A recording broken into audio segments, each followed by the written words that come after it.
गुरु वंदन। इच्छामि समासमणो वंदी श्रावणी जाय निस्तियाय वंदामि। इच्छामि समासमणो वंदी श्रावणी जाय निस्तियाय वंदामि। इच्छकार सुराई सुख तप शरीर निराबाध सुख संजम जात्रा निर्वाह छोजी स्वामी ताता छेजी नो लाभ दे जोजी। इच्छामि समासमणो वंदी श्रावणी जाय निस्तियाय इच्छा करेण संदीप भगवान अभूतलोमी अभ्यंतर रायम खामेउ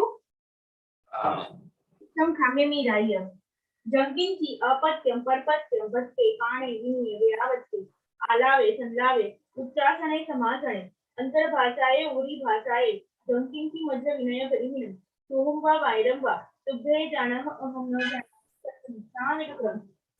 साहेब जी शिक्षाग्रामा छो समासमणो वंदी श्रावणी जाय निस्तियाय वंदामि। ता करेण संदीप भगवान वायना संदीप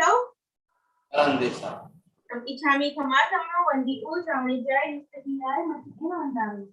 इच्छा करेण संदीप भगवान वायना लेशु इच्छामि समासमणो वंदी श्रावणी जाय निस्तियाय वंदामि। इच्छकारी भगवान पसाय करी वायना प्रसार करावशो जी। नमो हरिहंताणं नमो सिद्धाणं नमो आयर्याणं नमो वज्रायणं नमो लोके सर्वसारणं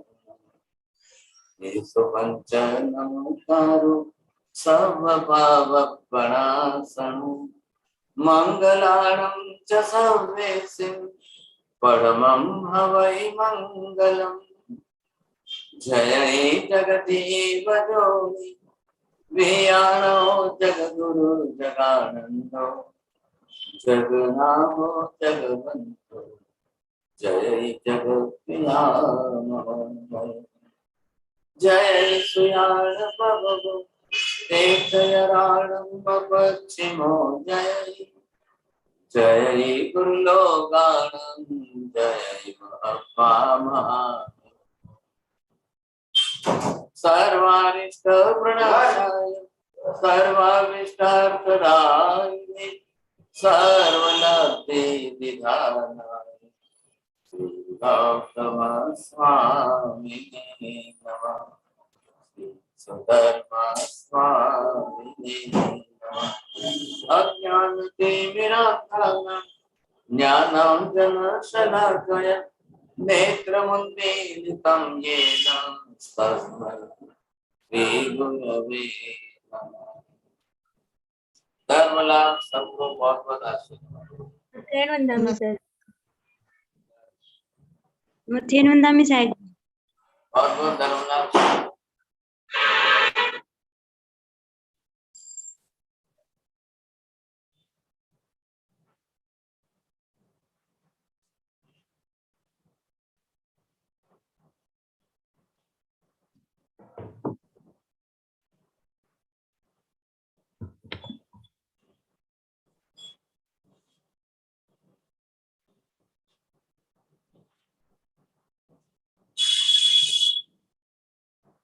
पदार्थों के अंदर जो हम जिस तरह से देख रहे हैं, अब आप ये देखिए कि जिसके अंदर फल है,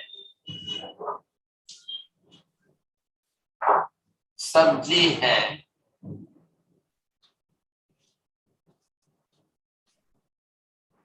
ये आ गई वनस्पति है,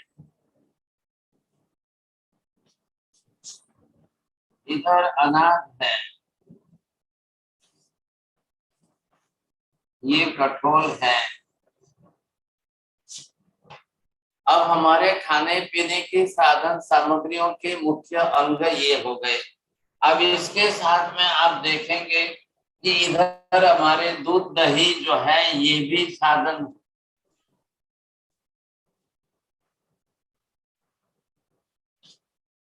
अब इन सब के अंदर फल कितने प्रकार के, सैकड़ों प्रकार के फल हैं। अब एक फल कौन सा है, दूसरा फल कौन सा है, ये फल ये फल, अब सबको आप देखेंगे तो सबके गुणधर्म अपने अपने अलग हैं सर। इनके गुणधर्मों का विचार करने से आपको ख्याल आ जाएगा कि क्या हमको सभी फ्रूट एक साथ खाने चाहिए। कई लोगों की ऐसी मेंटालिटी हो गई है कि फ्रूट के अंदर 4-5 फ्रूट साथ में लेने, एक ही फ्रूट थोड़ी खाया जाता है क्या, फ्रूट तो फ्रूट ही है, इसमें क्या बड़ी बात है। लोग एक साथ में सब खाने के लिए अपना विशेष विचार कर लेते हैं। कई घरों के अंदर हैबिचुअल है, कई घरों के अंदर आदतों के साथ जुड़े हुए। अब आप फ्रूट को, आप फल को कितने 2-3 विभाग में अलग अलग कर सकते हो। Some of them are the citric fruits, some of them are the sweet fruit, क्योंकि सब फ्रूटों का अलग अलग स्वाद है ना, उनके गुणधर्म भी अलग अलग है। इसलिए यहाँ पर हमको ये देखना है कि एक दूसरे के साथ कितने प्रमाण में किस तरह से विरुद्ध कौन से होते हैं सर, ये आपको समझना है। तो विरुद्ध होने का मुख्य कारण क्या आ रहा है। अगर आपको साइट्रिक फ्रूट लेना है तो मीठे फ्रूट मत लीजिए। आप केला चीकू लेंगे और मौसमी संतरा लेंगे, दोनों एक दूसरे के विरुद्ध हो रहा है। तो ये हमको ध्यान रख लेना चाहिए, समझे करें, क्योंकि सभी में से अब किसमें से आपको विटामिन सी किसमें से ज्यादा मिल रहा है, इसमें से विटामिन ए आपको ज्यादा मिल रहा है। तो शरीर के अंदर जब जाकर ये एब्जॉर्ब होंगे तो उसमें से जो मुख्य घटक है, क्योंकि फ्रूट्स के अंदर मैक्सिमम विटामिन की बात आती है, प्रोटीन वगैरह की बात हम फ्रूट के लिए नहीं रखते हैं। प्रोटीन की मात्रा कम रहती है, फैट की मात्रा कम रहती है, स्निग्ध पदार्थों की मात्रा फ्रूट में कम रहती है, लेकिन मैक्सिमम ज्यादा जो है उनके अंदर आप देखें अन्य अन्य प्रकार के विटामिन ज्यादा मिलते हैं। अब किसमें से कौन सा ज्यादा मिलेगा। विटामिन ए आपको पपीते में ज्यादा मिल जाएगा, विटामिन ए आपको आम में ज्यादा मिल जाएगा, लेकिन केले के अंदर कैल्शियम ज्यादा मिलेगा, और फ्रूट्स में ऑरेंज और मौसमी आदि के अंदर विटामिन सी आपको ज्यादा मिल जाएगा। तो सबके गुणधर्म अलग अलग हैं, एक साथ में सबका यूज मत करिए आप, ये विरुद्ध हो रहा है। अब कब आपके लिए किसके लिए आवश्यकता है। कई लोग जैसे अपने हेयर ट्रीटमेंट के लिए उपयोग कर रहे हैं, अब हेयर के लिए आपको विटामिन सी ज्यादा चाहिए। कब आप जो है स्किन प्रॉब्लम से परेशान है तो आपको विटामिन सी ज्यादा चाहिए। उस समय आप देखिए कि शरीर के अंदर ये भी तो एक घटक है ना, इसको तो नष्ट नहीं करना चाहिए। अब कई लोग गलती क्या करते हैं, कुछ लोग फ्रूट को भी सब्जी बना लेते हैं सर। हिंदुस्तान में तो है ऐसे ऐसे एक्सपर्ट, अब आपके वहां हो या ना हो वो बात अलग है। कोई पेरू जामफल पेरू लाया, अमरूद लाया तो उसकी सब्जी बना देंगे, कल कोई बनानास की सब्जी बना देते हैं, कल जो है कोई और के। तो ये गलती नहीं करना है सर, बिकॉज फ्रूट जो है वो नेचुरली पेड़ के ऊपर पक जाते। अब उनको सनलाइट कितनी चाहिए, उतनी थोड़ी सी डिग्री के अंदर ही सनलाइट से ही फ्रूट पक जाते हैं। तो पकने के बाद फ्रूट का मतलब क्या है, पहले कच्चे होते हैं तब स्वाद अलग होता है, गुणधर्म अलग होता है। वही फ्रूट पक जाने के बाद उसके गुणधर्म अलग हो जाते हैं। जैसे आप कच्चा आम खाएंगे, कच्ची केरी जिन्हें कहवाए छे, अगर वो खाएंगे तो आपको जॉइंट्स के प्रॉब्लम वगैरह बढ़ेंगे। लेकिन वही आम पका होने पर, मीठा मधुर होने पर आप खाएंगे तो ज्यादा फायदा करेगा। लेकिन आजकल ये हो गया है कि आम पकाने के लिए आर्टिफिशियल जो है कृत्रिम तरीके जो अपनाए जाते हैं बहुत खतरनाक है। कई फ्रूट्स को कृत्रिम तरीके से पकाने के कारण उसके अंदर केमिकल के वैसे तत्व आ जाते हैं तो वो नुकसान बहुत भारी पड़ता है। फिर आप देख रहे हैं मैंगोस को भी पकाने के लिए केमिकलाइज डिप कर देते हैं। केले बनाना जो है उसको ग्रीन में से येलो करने के लिए केमिकल ड्रिप कर दिया, लोग जल्दी फटाफट बेच देते हैं। ऐसे केमिकलाइज फ्रूट खाने के कारण भी कैंसर बढ़ते जा रहे हैं। समस्या ये है कैंसर होते जा रहे हैं। जैसे केले की छाल निकालनी अनिवार्य है या दूसरे दूसरे फ्रूट्स के अंदर छाल निकालनी अनिवार्य हो गई है, नहीं तो आवश्यकता नहीं थी।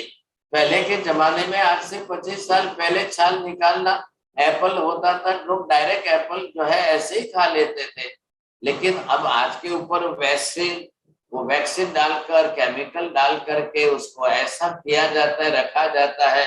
अगर आपने डायरेक्ट खा लिया तो नुकसान बहुत हो जाएगा, फिर ये केमिकल चले जाएंगे सब। कई लोग हिंदुस्तान में केले को, उसकी सब्जी, उसको आखे टुकड़े ऐसे ही करके जो है डाल देते हैं। જેમાં ગુજરાતમાં કે તમે વડોદરા સુરત બાજુ જાઓ તો ઊંધિયું કરે છે। अब वो ऊंधिया करने में क्या मालूम, समझ ही नहीं आता है। सबसे गलत तरीका है ऊंधिया बनाना, बिल्कुल कभी नहीं, भूल से भी नहीं बनाना चाहिए। लेकिन लोग जो है वहां पर ज्यादा ही कुछ अतिरेक है, सूरत में और उधर क्या बोलते हैं, तो ऐसे प्रदेशों में करेंगे तो परस्पर विरुद्ध धर्म वाली सारी चीजें इकट्ठी करें।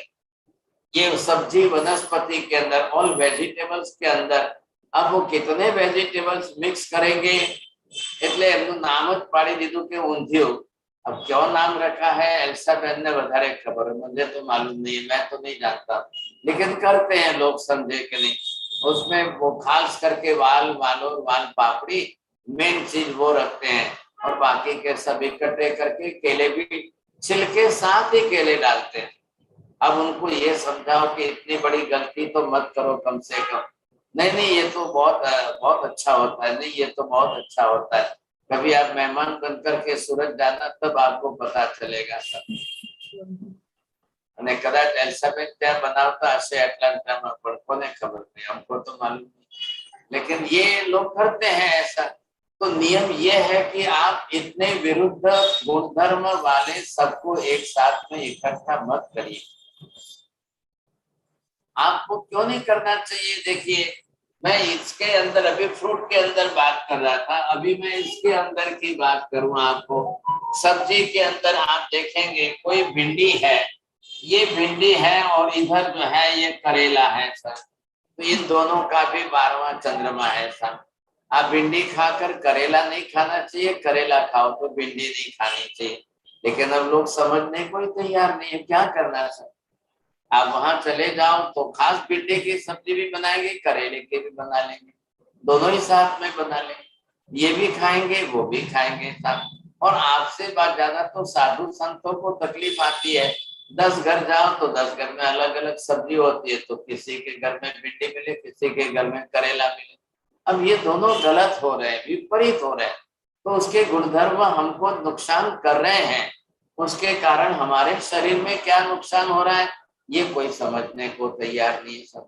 अब इधर जैसे दूध दही छाछ है, इसके साथ में पपीता आप जोड़ लो, या पपीता खा के दूध दही छाछ पी लो, या दूध दही छाछ खाकर पपीता खा लो, तो बहुत नुकसान हो जाएगा। ऐसे कई विरुद्ध चीजें इकट्ठी हो रही है। मॉडर्न साइंस में भी उन्होंने स्वीकार किया है, plus those who are eating the non-veg food also, तो उनको भी कहा है कि भाई आप दूध दही छाछ के साथ में जो है ये प्याज वगैरह ना खाओ, या मछली वगैरह जो है। तो ये लोग जो है आजकल रिसर्च के अंदर उनको रिपोर्ट दे रहे हैं, लेकिन कोई समझने को तैयार नहीं। कई बीमारियां इनकी भी आ रही है, ऐसी ऐसी बीमारियां भी बढ़ रही है सर।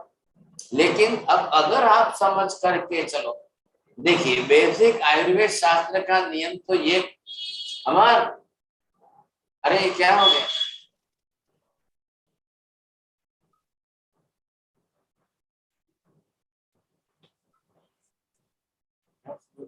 पहले भी हुआ।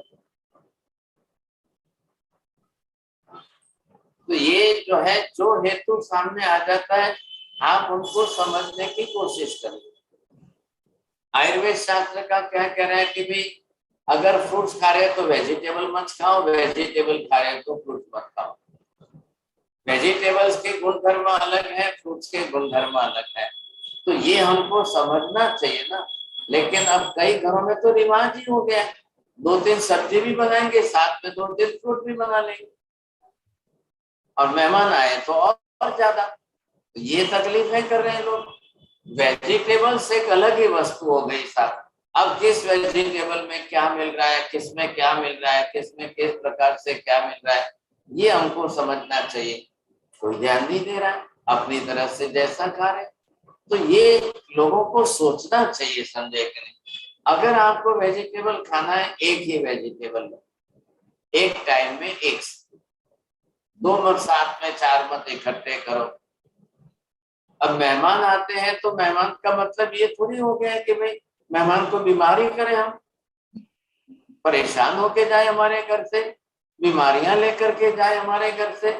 तो ऐसा अब उनको बेचारों को क्या लेनी है तो क्यों करें। यहाँ हिंदुस्तान में तो ऐसे एक्सपर्ट है कि दो चार पांच फ्रूट इकट्ठे करके कोई दूध में डाल देंगे, कोई जो है दही में ही डाल देते हैं, कोई श्रीखंड में ही डाल देते हैं, और विपरीत है तो भी डालेंगे, सब ऑरेंज भी डालेंगे, मौसमी भी डालेंगे, और उसके बाद में कोई सफेद पाउडर आता है वो भी डाल देते हैं।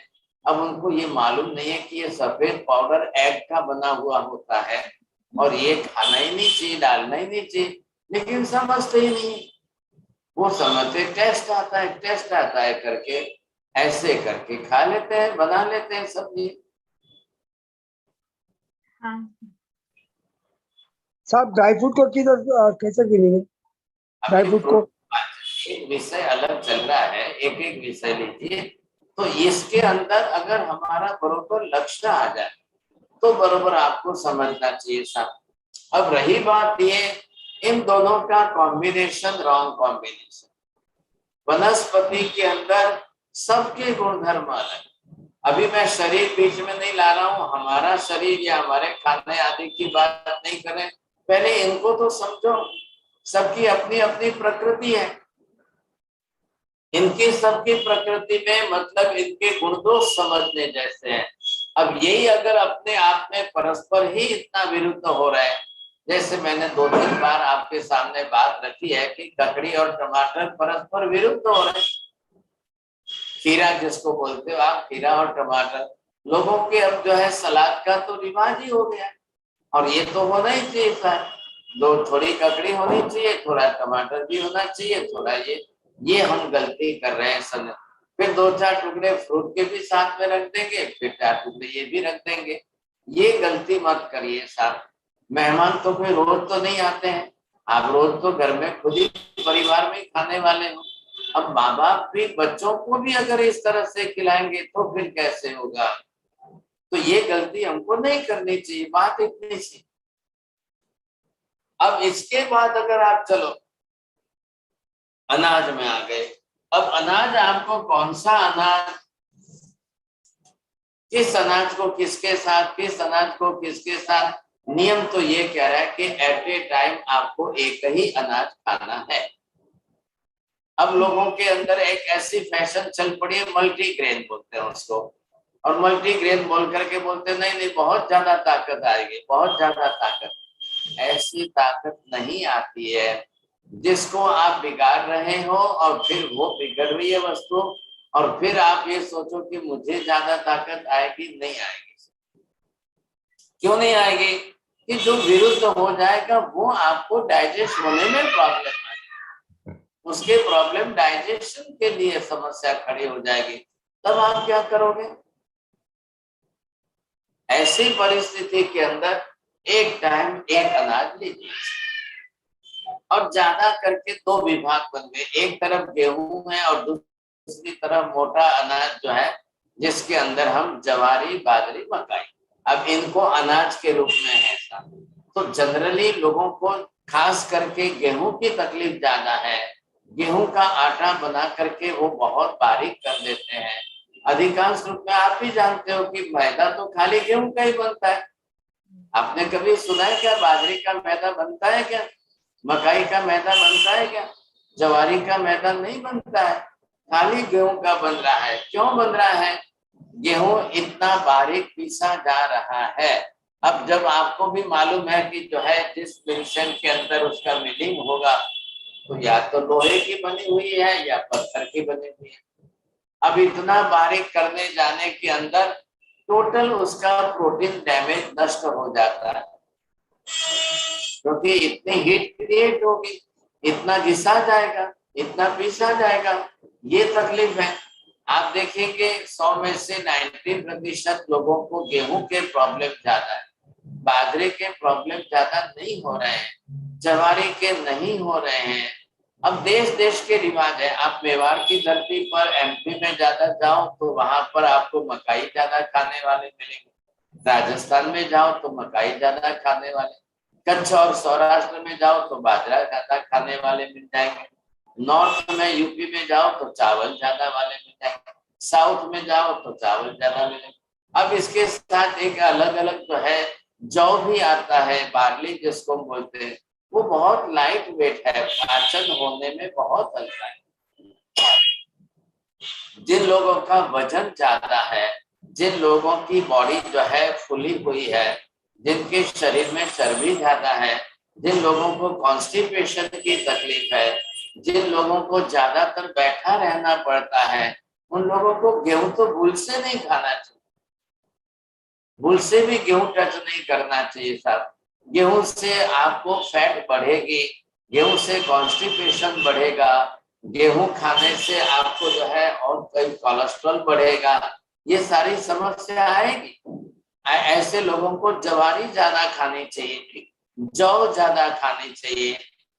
अब जिनकी डाइजेशन बहुत वीक है, 60-70 हो गए हैं उम्र के, या जिनका डाइजेशन कम है, या जिनकी जो है शरीर की अशक्ति कमजोरी है, तो उनको गेहूं पचने वाला नहीं है। बेटर है कि आप उस समय जौ खा, ज्यादा अच्छा रहता है। और जौ पचने में भी हल्का है, लेकिन गेहूं पचने में बहुत भारी है, कठिन है सर, तकलीफ देगा आपको। चावल तो बिल्कुल आप ये समझिए कि अगर वो रेड राइस या ब्राउन राइस है, देसी चावल है तो ही खाना है, अदरवाइज ये पॉलिश राइस तो आपको भूल से भी टच नहीं करना है। ये पर्टिकुलर टाइप के पाउडर के साथ में मशीन पॉलिश किया जाता है, फिर उसको प्रेस करके जो है बासमती बनाया जाता है। ये ज्यादा करके गैस्ट्रिक प्रॉब्लम में बहुत समस्या आती है। आप देखेंगे अगर ज्वारी बाजरे का दलिया सुबह बनाकर शाम तक भी रखो तो बैसिलियस बैक्टीरिया ग्रोथ नहीं होती है, लेकिन चावल बनाने के घंटे के बाद ही बैसिलियस ग्रोथ बन जाती है। अब रिवाज लोगों का हो गया, रोटी के साथ सब्जी खाएंगे और फिर बाद में दाल चावल खाएंगे, दो अनाज आप इकट्ठे कर रहे हो साथ, तो ये गलती मत करिए। तो पाचन हमारा नहीं सुधरेगा। फिर गेहूं और चावल दोनों साथ में आएंगे तो फिर आपको जो है पाचन तंत्र आपका इतना सॉलिड नहीं है, फिर तकलीफ होगी। तो बाद में बैठे रहना है, कसरत नहीं है, व्यायाम नहीं है। गेहूं किसको खाना चाहिए? हार्ड वर्क करने वालों को खाना चाहिए। सब लेबर लोगों को ज्यादा खाना चाहिए, उनको इतना जल्दी पच सकता है। लेकिन अब सारे जो है ब्रेड वगैरह सब किससे बनेंगे, केक वगैरह बनेंगे सब मैदा के आइटम से, तो गेहूं के ही बनेंगे, उसके सिवाय बनेंगे नहीं। आपको शायद इसलिए मालूम नहीं होगी, हमारे देश का खुराक ही नहीं है गेहूं यहाँ का। ये 400-500 साल हुए ही गेहूं आया है, पहले नहीं था हिंदुस्तान में गेहूं। मुख्य रूप से ज्वारी थी, जौ थी, बाजरा था, मकई था, रागी थी। ये रागी एक छोटा सा दाना होता है लाल कलर का, मैक्सिमम कैल्शियम उसमें ज्यादा होता है। अब वो कैल्शियम ज्यादा होने के कारण अकेले आप नाचने की रागी की रोटी खाएंगे तो डाइजेशन होना बहुत मुश्किल हो जाएगा। इतनी तो हमारी फिजिकल एक्सर्शन नहीं है, हमारा इतना हम कोई श्रम करने वाले तो नहीं है ना। अब सभी अलग अलग प्रकार के लोग हैं सब। अभी सुशील जी जो है देखिए, एक तरफ बड़ी उम्र में है, एक तरफ बीमारी में से बाहर निकले हुए हैं, एक तरफ इन्होंने जो है अपना डाइजेशन बहुत, तो ऐसी स्थिति में इनको सबसे ज्यादा लाइट होगा, पचने में हल्का, जिसको बोलते हैं जौ।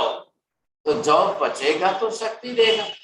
अनाज में तो क्या है, मैक्सिमम प्रोटीन अनाज में मिलता है, अरे आपको कैल्शियम जाकर के मैक्सिमम कठोरों में मिलेगा। ये कठोर होने का मतलब ही ये है कि आपने चना देखा, मूंग देखा, उड़द देखा, तुअर देखा, मटर देखा, ये सब जाकर के, तो इनके अंदर क्या है, कैल्शियम की मात्रा ज्यादा है। अब आपको कोई एक लेना है इसमें से, अनाज में से एक लो, कठोर में से एक लो। अनाज में से आपने जौ ले लिया या ज्वारी ले ली, तो उसके साथ में मूंग ले लिया, मूंग की छिलके वाल दे ली, बहुत अच्छा कॉम्बिनेशन बन गया साहब। हमारी प्रसिद्धि इसी बात है, दाल रोटी खाओ, प्रभु के गुण गाओ। तो लेबर लोग क्यों नहीं बीमार हो जाते हैं ज्यादा? श्रीमंतों की तकलीफ क्या है ज्यादा? वो मैक्सिमम वैरायटी ज्यादा खाते हैं और सब इकट्ठा करके साथ खाते हैं। तो ये तकलीफ लेबर लोगों के लिए क्या है, दो ही चीज है, सब दाल, ये रोटी सोगरा वगैरह जाड़ा बना करके सब्जी के साथ खा लिए, बहुत हो गया था।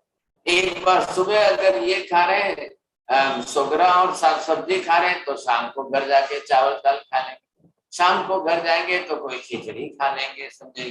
तो एक बार में अलग अलग करिए, आप एक साथ में दोनों को मत करिए साथ। अब जिनका वजन ज्यादा है, ओबेसिटी ज्यादा है, शरीर फूला हुआ है, फिर आप गेहूं की चीजें, फिर आप जो है मैदा की आइटम, फिर बेकरी आइटम, मतलब सारे बेकरी आइटम सब मैदा की। तो पहले तो ये भी तो समझ होनी चाहिए कि मैदा बनने के बाद तो प्रोटीन भी नष्ट हो गया, कोई तत्व ही नहीं मिल रहा है। ये मैं बार बार समझा चुका हूँ आपको। अब जिन लोगों को कॉन्स्टिपेशन ज्यादा हो जाता है तो क्यों होता है कि इधर तो जो है 2-4 अनाज इकट्ठा कर लेते हो, 2-4 कठोल इकट्ठे कर लेते हो, लोग मिक्स दाल बना देते हैं सर, 4-4 5-5 दाल मिक्स करने वाले एक्सपर्ट लोग भी है हिंदुस्तान में तो है। अब आपके वहां की तो मुझे मालूम नहीं है सर, लेकिन इंडिया में मूंग की दाल, चने की दाल, उड़द की दाल, तूर की, सब मिक्स दाल करके, तो ये गलती मत करिए आप। सबके गुणधर्म अलग अलग है। अभी रेनी सीजन चलती है तो उड़द तुअर चना तो बिल्कुल टच भी नहीं करना है। आपको उड़द कब खाना है कि आप विंटर सीजन में थोड़े से उड़द लेंगे, लेकिन आपको मूंग की दाल जो है वैसे भी काम आएगी। अब मूंग की दाल के साथ अगर आप एक अनाज कोई भी लेते हो तो वो आपके लिए जवारी और मूंग की दाल का कॉम्बिनेशन बहुत अच्छा।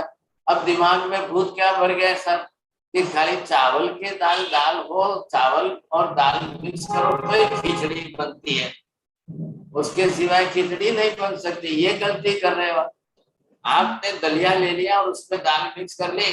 अब 60-70% मूंग की छिलके वाली दाल और 30-40% जवारी का दलिया, हो गई खिचड़ी आपकी। गलत कहाँ है इसमें कोई? तो ये करते हमको करना, ये हमारे लिए कॉम्बिनेशन सही होता है। इन कठोलों के अंदर सबसे ज्यादा सुपाच्य और सबसे ज्यादा प्रोटीन जिसमें है वो केवल मूंग है। मूंग है, मूंग की छिलके वाली दाल ज्यादा। कई लोग, कई समाज के अंदर छिलका निकाला हुआ पीली मूंग की दाल खाते हैं, मोगर दाल जिसको, तो वो पित्त करती है, वो नुकसान करती है, लेकिन छिलके सहित की दाल खाएंगे वो ज्यादा अच्छी है। अब कभी उड़द की दाल खाने की नौबत आए तो कोई छिलके सहित खाते ही नहीं, सब छिलका निकालने के बाद ही खाते। ये तकलीफ हो गई सब। क्या तकलीफ है आपको? कभी अगर कभी आप उड़द की खाते भी हो विंटर में तो छिलका निकाली हुई मूंग की दाल खाने, उड़द की दाल क्यों खानी? नहीं अब तो कालो कालो देखा है ने, એટલે दाल सफेद ने कछोल छिटका काला, ये अरे भाई साहब, सिर के बाल तो काले करने तो डाई लगा के कर लेंगे, लेकिन इधर आपको काला छिलका दिखाई दिया तो उठा के बाहर फेंक देंगे। और ये सब दालों के छिलके ले जाकर गाय भैंस को खिलाते हैं और गाय भैंस के अंदर 10 गुना प्रोटीन आता है, वो आप पीते हो तो आपको प्रोटीन मिलता है। अब खुद ही छिलके खा लो तो आपको क्या तकलीफ है भाई साहब? क्या तकलीफ है? जैसे मूंग आप आंखें खा लेते हो तो आप उड़द भी आंखें खा लो, क्या तकलीफ है? महावीर स्वामी भगवान को चंदन बाला ने तो आंखें उड़द ही पहराए थे, छिलके सहित काले उड़द थे वही पहराए थे, समझे। अब आपको कोई दे दे तो आप तो नहीं नहीं नहीं, वो तो महावीर स्वामी भगवान थे ना, उनके लिए ऑप्शन था। चंदन बाला ने दे दिया तो भगवान क्या करेंगे? आप उड़द की दाल ही खाना चाहते हो, ऐसी गलती हमको नहीं करनी है साहब।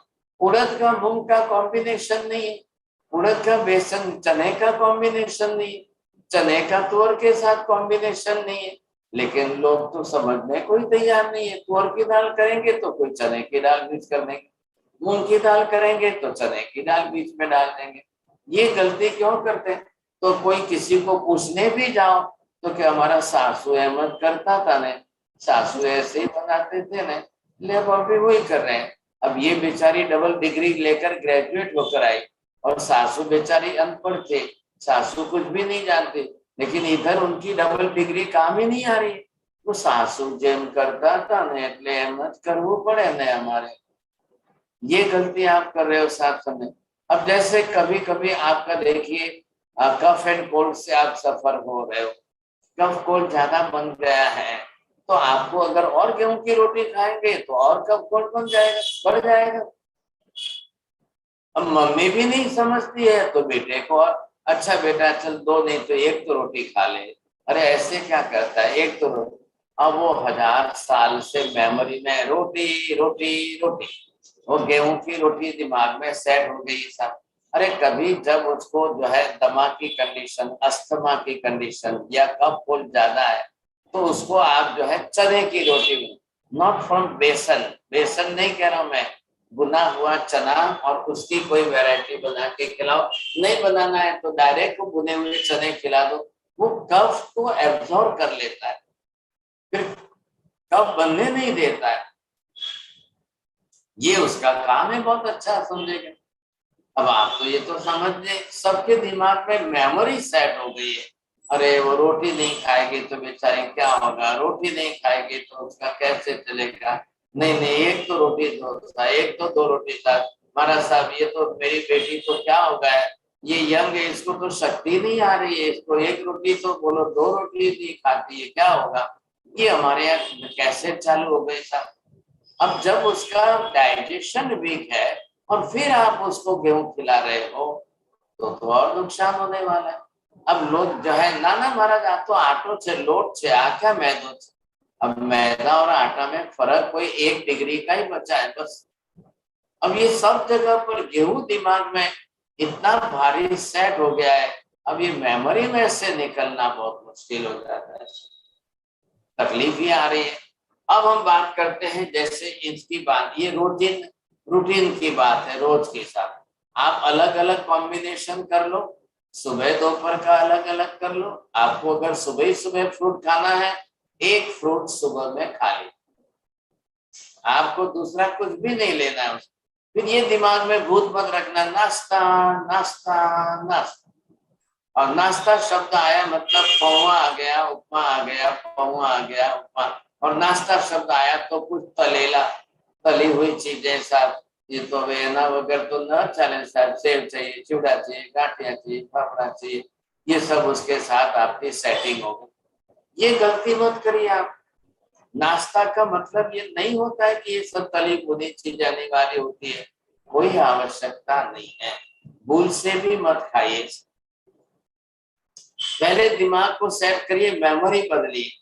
Don't use the maximum varieties, always use the minimum varieties. हमेशा कम से कम, एक साथ में एट ए टाइम आपको कम से कम आइटम लेनी चाहिए, तो क्या होगा, डाइजेशन आपका इजीली होगा, शरीर पचाने में, और अंदर जाने के बाद शरीर को डिफिकल्ट हो जाता है। अब इसमें से ये लो, इसमें से ये लो, इसमें से ये लो, इसमें से ये लो, तो एक ही पेट है, एक पेट भी इतना ही है सब।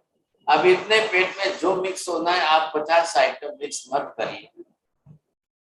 आप बिल्कुल जो है 2 आइटम से पेट भरेंगे, आपको कभी कोई बीमारी नहीं होगी, कोई तकलीफ नहीं होगी। लेकिन कौन सी 2 आइटम वो फाइनल करिए पहले।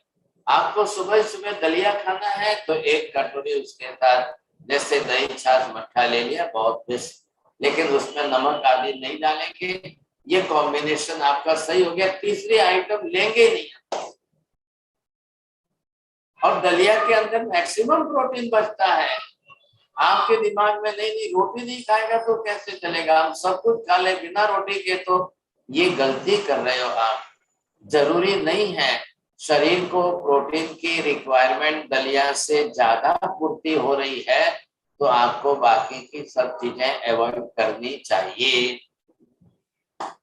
अब कब आपको क्या लेना है, किसके साथ क्या जोड़ना है, विरुद्ध क्या हो रहा है। अब फ्रूट के साथ दूध दही ले लोगे, विरुद्ध हो जाएगा। आप सब्जियों के साथ दूध दही ले लोगे, विरुद्ध हो जाएगा। कुछ लोग ऐसे हैं सब्जी के साथ ही दूध दही डाल देंगे, कोई छाछ डाल लेंगे, कोई दही डाल के बनाएंगे। ये सब गलती मत करिए। दूध दही को आप जो है गैस पर चढ़ना ही नहीं चाहिए, वैसे नुकसान हो जाता है। अब जब आप इकट्ठा करते हो कठोर के साथ, तब धर्मशास्त्र का नियम बीच में आता है कि अब आपको दही छाछ के साथ कठोल इकट्ठा होगा तो द्विदल हो जाएगा, तो असंख्य बैक्टीरियल ग्रोथ बढ़ जाएगी, इसलिए ना कहा है आपको। अब फिर आपकी जबरदस्ती है कि नहीं हमको तो करना ही है, तब धर्मशास्त्र का है कि भाई दोनों अचित कर दो, इधर दही भी गर्म कर दो, इधर कठोल वाली चीज गर्म कर दो, अब कॉम्बिनेशन आप। वो धार्मिक दृष्टिकोण है, लेकिन आरोग्य के लिए वो आपका नुकसान कारक हो जाएगा। नुकसान करेगा, क्या नुकसान करेगा, ये आपको सोचना समझने चाहिए। अब इनका चंद्रेश भाई का कहना था ड्राई फ्रूट आपको कब खाना है, किस समय खाना है। जब आपको ड्राई फ्रूट खाना है तो दूसरा कुछ भी नहीं खाओ।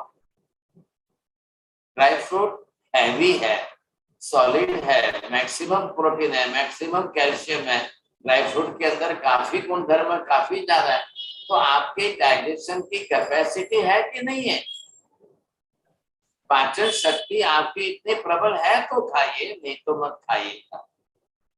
अगर आप फ्रूट भी डाइजेस्ट नहीं कर पा रहे हो, क्योंकि सबसे ज्यादा इजीली डाइजेस्ट होने वाला फ्रूट है, और फ्रूट बनाते समय कोई प्रोसेस मत करो, उसको कोई गैस पर, चूल्हे पर, आग पर कोई टच भी मत करिए। आप बिल्कुल बीज निकाल दिया 2 घड़ी की 48 मिनट में अचित हो जाता है। और फ्रूट का अपना नेचुरल टेस्ट लीजिए आप, फ्रूट के साथ में फ्रूट का मसाला, फिर फ्रूट के ऊपर नमक डाल के खाओ, फिर मिर्ची डाल के खाओ, फिर ये डालो, ये गलती आपको कभी नहीं करनी चाहिए। एक तो सबसे ज्यादा गलती कहाँ हो रही है, ज्यादा टेस्टी, ज्यादा ओवर टेस्टी। ओवर टेस्टी के अंदर आप तकलीफ कर रहे हो। नेचुरल चीजें लो, समझे कि नहीं, तो उसके साथ में आपको एक बार में एक ही फ्रूट। हाँ, ये जरूर है कि सुबह में एक फ्रूट लिया तो दोपहर को आपको अलग से अकेले में 2 फ्रूट लेने हैं तो ले सकते हो। एक फ्रूट दूसरा दोपहर को लीजिए, एक फ्रूट सुबह में ले लीजिए, हो गया काम। जिसका भी पाचन तंत्र कमजोर है उसको अपनी तरफ से सिर्फ फ्रूट पर लेकर रह करके अपना एक बार पाचन तंत्र सुधार लेना चाहिए। साथ समझे कि कई वनस्पतियां अकेले, खाली अकेली सब्जी खाई जा सकती है, कोई ना नहीं है, तो लोगों लेकिन मेमोरी सेट नहीं हो रही है। एक लो शाक खवा तू और से कहीं एम तो न चाले ने, अब ये तकलीफ है आपकी, समझे। बाकी तो वनस्पतियों में ये सब सब्जियां जो है आपके लिए बहुत अच्छी दवाई बन सकती है। दूसरी कुछ भी मत खाओ, एक दिन खाली आप लौकी दूधी खा लो तो आपका पित्त मिट जाएगा। अब जिनको ओवर गैसेस हो रही है फिर वो मटर भी खा रहे हैं, हरे मटर की सब्जी खा रहे हैं, सूखे मटर की सब्जी खा रहे हैं, तो उल्टा ही होगा। और जब उनको पूछो भाई इनकी बीमारी, तो कहीं खाती नहीं साहब, रोटली शाक दाल भात तो बीजू कहीं नहीं खाती, छताए बीमारी छताए। अब उनको क्या बोलना चाहिए साहब। अब एक एक डिटेल निकालो तब पता चले आपके गुणधर्म के साथ किसका विरोध कैसे आ रहा है, तब आपको ख्याल आएगा, तो नहीं ख्याल आएगा। तो आप अपने तरफ से शरीर बिगाड़िए मत, और ज्यादा मैक्सिमम इकट्ठा करने की कोशिश मत करिए। आपकी उम्र देखिए और पाचन शक्ति देखिए। देखो क्या खाने से शक्ति आएगी ये मत सोचिए, कितना पचाने से शक्ति आती है ये नियम बैठाइए। जो डाइजेस्ट होगा वो शक्ति जरूर देगा, जो डाइजेस्ट होगा वही शक्ति देने वाला है। अब ये आपको सोचना है। अब आपने फ्रूट लिया और उसके साथ में आपने मिठाई जोड़ दी साथ, नहीं 2-4 गुलाब जामुन तो खा लेंगे साथ, फिर क्या है, खाली फ्रूट से क्या पेट भरता है, खाली फ्रूट से क्या होता है, ये गलती हो रही है। एक एकदम हैवी भारी है गुलाब जामुन डाइजेस्ट होने में, और एक एकदम लाइट वेट हल्का है। फ्रूट को 2 घंटे में पचना है, 3 घंटे में पचना है, और आपको जो है गुलाब जामुन को 12 घंटे में पचना है, तो उल्टा मत करो इकट्ठा, और नुकसान कर लेंगे आप अपना, समझेंगे। ऐसी गलती नहीं करनी है। अब फ्रूट जिसमें से खाना है तो आप फ्रूट के जूस मत बनाइए साहब, मैक्सिमम होता है वहां तक फ्रूट डायरेक्ट खाने की कोशिश करिए, क्योंकि उसके मैक्सिमम फाइबर मिलते हैं, और धीरे धीरे चबाने से लार चाहे सलाइवा मिक्स होती है। आप फटाक से जूस निकाल कर 1 मिनट में पी जाओगे, वो और नुकसान करेगा, वो भी गैस कर लेता है। एक आपने ऑरेंज का जूस निकाला फिर घंटे भर पड़ा रखा तो वो नुकसान कर लेगा। आपको ये समझ में आना चाहिए। कुछ लोग फ्रूट का निकाल कर ऊपर से नींबू लगा देते हैं उस पर, कोई नींबू का जूस निकाल देते हैं, ये गलती नहीं करनी चाहिए आपको। इन सब के साथ में कॉम्बिनेशन समझ करके चलेंगे तो आप आयुर्वेद के शास्त्र के सिद्धांत के अनुरूप और अपने पाचन तंत्र को कभी बिगड़ने नहीं देंगे। आपका पेट खराब नहीं होगा, आपको बरोबर जो है खाने पर स्फूर्ति ताजगी रहेगी। आप तो जानते हो, सुना है आपने, जो आप जानते हो कि भी नेचुरोपैथी तो केवल चलती है फ्रूट और वेजिटेबल पर ही चल रही। नेचुरोपैथी के तो अपने सिद्धांत ही अलग है, वो तो मेडिसिन बिल्कुल टच नहीं करते, बिना मेडिसिन के फ्रूट्स और वेजिटेबल ही उनके लिए सबसे बड़ी चीज है। लेकिन कई लोग हमारे तरफ में तो 40% 50% तो मेमोरी से तकलीफ में आ रहे हैं। जो बरसों से हमारी मेमोरी से हम चल रहे हैं, खा रहे हैं, वही आना चाहिए, वही होना चाहिए, पर वो उनको लगता है। तो हर माँ बेटे बेटी को तो ऐसे जबरदस्ती करके ये खिलाओ, ये खिलाओ, ये खिलाओ, ये खिलाओ। सबसे ज्यादा छोटे बच्चों के पेट खराब होते हैं, इनडाइजेशन हो जाता है। मम्मी ये खिला रही है, दादी ये खिला रही है, पापा ये खिला रहे हैं, पापा आएंगे तब ये खिलाएंगे। अब सबको प्यार करना है, बच्चों को ही प्यार करना, सब ला करके खिलाते ही रहेंगे सब। बहुत बड़ा नुकसान हो जाता है समझे। आप कई बच्चों को देखिए, ज्यादातर कफ की बीमारियां होती है, कफ एंड कोल्ड की आती है, जुकाम सर्दी ज्यादा हो जाती है। 10 बरस का बच्चा है, 12 बरस का बच्चा है, लेकिन अब घर के अंदर सबके कारण उसको 10 बार खाना पड़ता है। ये तकलीफें हो रही है। और फिर बच्चों का डाइजेशन छोटी उम्र में बिगड़ जाने के बाद बहुत तकलीफ आ जाती है। हाँ साहब, बोलिए साहब, किसको प्रश्न पूछना है? साहेब जी खाने के साथ गुड़ ले सकते हैं? इसके साथ खाने, कौन सा क्या खाने के साथ ये बोलना है? ये रोटी दाल भात साग के साथ। हाँ बोले बोले बोले, सारू। कौन सा गुड़, देसी या विदेशी? भूल से भी आप कहाँ विदेश में रहते हैं, कहाँ से बोलते हैं? खिड़की बंद है क्या? गुड़ कभी भी बिना केमिकल का ऑर्गेनिक हो। आप विदेशी देसी की बात मत करिए, केमिकल मिला वाला गुड़ बहुत खतरनाक कैंसर करता है। इसलिए बिल्कुल देसी गुड़, और खाने के साथ मत लो, या तो खाने के बाद में लास्ट में लोगे तो आपको फायदा हो जाएगा। ओके साहेब। બીનાબેન, હા બીનાબેન, મારે છે બાર્લી જે છે બાર્લી જવ એ ઘઉંનો નાનું છે કે શું છે, અલગ અનાજ છે? अलग अलग जौ एक अलग જ આવે છે। अच्छा, कारण कि हमारा वो मैं लेने गई थी ना, तो उसने बोला ये वो बेबी गऊ ही है, बहुत इनिशियल स्टेज में रहता है, तब उसको निकाल देते हैं, वो गऊ का एक प्रकार है। ठीक है, अच्छी बात। બાર્લી. Okay okay. હા સુશીલ અંકલ. गुरुदेव मथेरो नमी। गुरुदेव कोई ऐसी पुस्तक मिल सकती, नाम बता सकते हैं जिससे वात पित्त कफ के लक्षण वगैरह पता लग जाएं और विरुद्ध आहार वगैरह पता लग जाए? कोई अष्टांग हृदयम। अष्टांग हृदयम जी, वाग्भट ऋषि का ग्रंथ है, आयुर्वेद का शास्त्र है। अष्टांग हृदयम बहुत अच्छा है, जल्दी पॉइंट सारे मिल जाएंगे।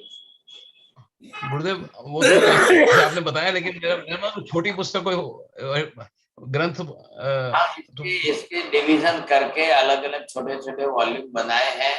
अभी काफी तरीके से अंदर रिसर्च हुई है, तो अलग अलग भी बता रहे हैं।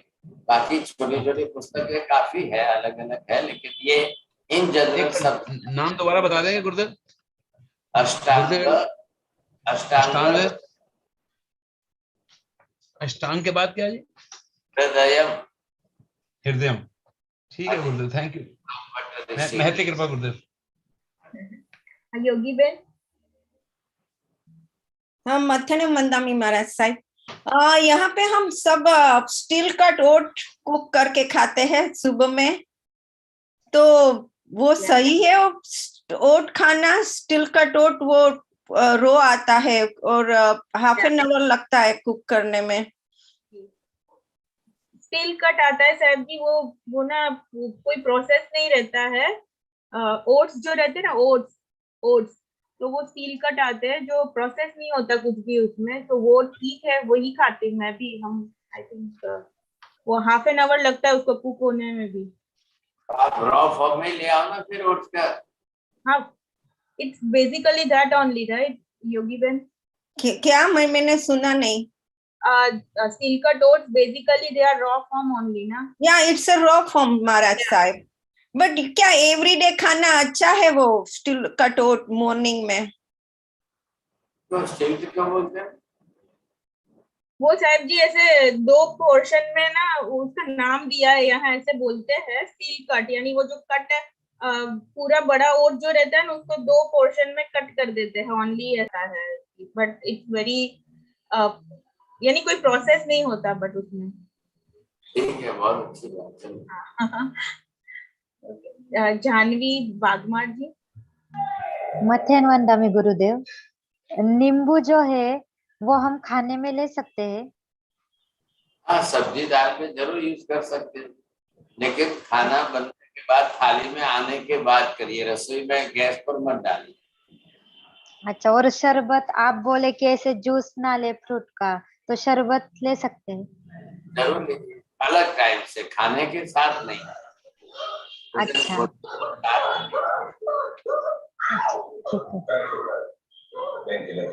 बीना बेन। हमारे साथ पाम का गुड़ आता है, वो कैसा रहता है? पाम का गुड़ आप खाते हो, उपयोग करते हो नहीं, तो आप खाया नहीं है, लेकिन मैंने सुना है कि अभी मिलने लगा है, कहीं देखा तो उसमें 2 वैरायटी आती है। एक प्लेन गुड़ होता है पाम का, और एक में वो सूंठ और मरी डाल के वो लोग उबाल के उसके पीसेस बनाते हैं। साउथ में ज्यादा रहता है। कोई आर्टिफिशियली बनाते हो तो बात अलग है। नहीं, पाम का मतलब ताड़ी का क्या कुछ तो हाँ, है। बरोबर है, आपकी बात सही है, लेकिन आपको ओरिजिनल यही गुड़ उपयोग में करना चाहिए। हमारे लिए वही अच्छा है ना, अपना देसी गुड़ हाँ, जो बरोबर। नेचुरल है। Okay okay. अंतरदेवी बागमार जी, आपको क्वेश्चन है? हाँ साहिब जी, मसूर दाल खानी चाहिए कि नहीं? नहीं, छिलका सहित भी नहीं। बथेरे। Okay, anyone else have any question? Jaideep bhai, yes. Jaideep bhai, आपको क्वेश्चन है? Okay, sir ji, all questions are over. So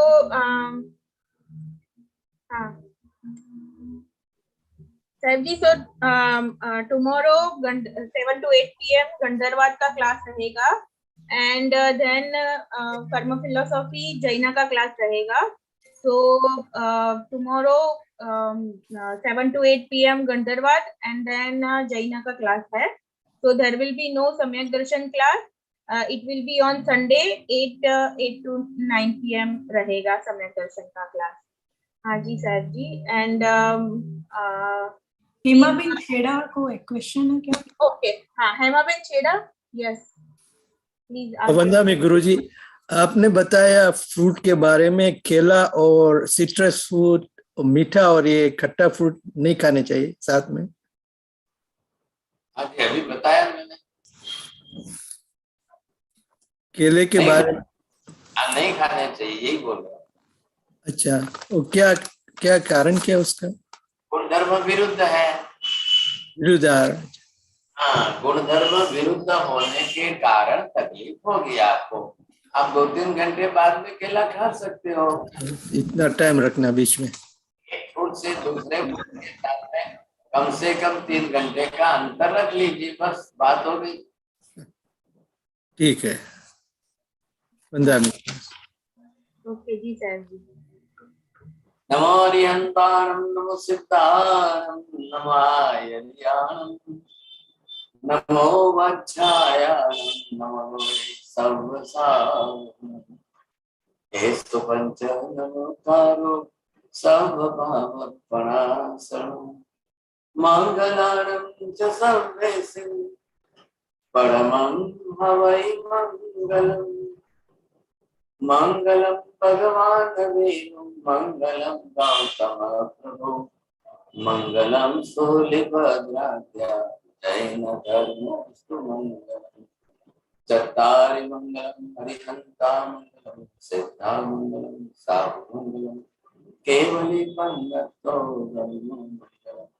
चत्तारि लोकोत्तम हरिहंता लोकोत्तम सिद्धा लोकोत्तम साहु लोकोत्तम केवली पंडितोत्तम। चत्तारि शरणं प्रवक्ष्यामि हरिहन्ते शरणं प्रवक्ष्यामि सिद्धे शरणं प्रवक्ष्यामि साहु शरणं प्रवक्ष्यामि केवली पंडितं शरणं प्रवक्ष्यामि। सर्वमंगल मांगल्यं सर्वकल्याणकारणं प्रधानं सर्वधर्माणां जयति शासनम्। धर्मलाल बहुत त्रिकाल वंदना। ત્રિકાલ મંદામી સાહેબજી રહેજો.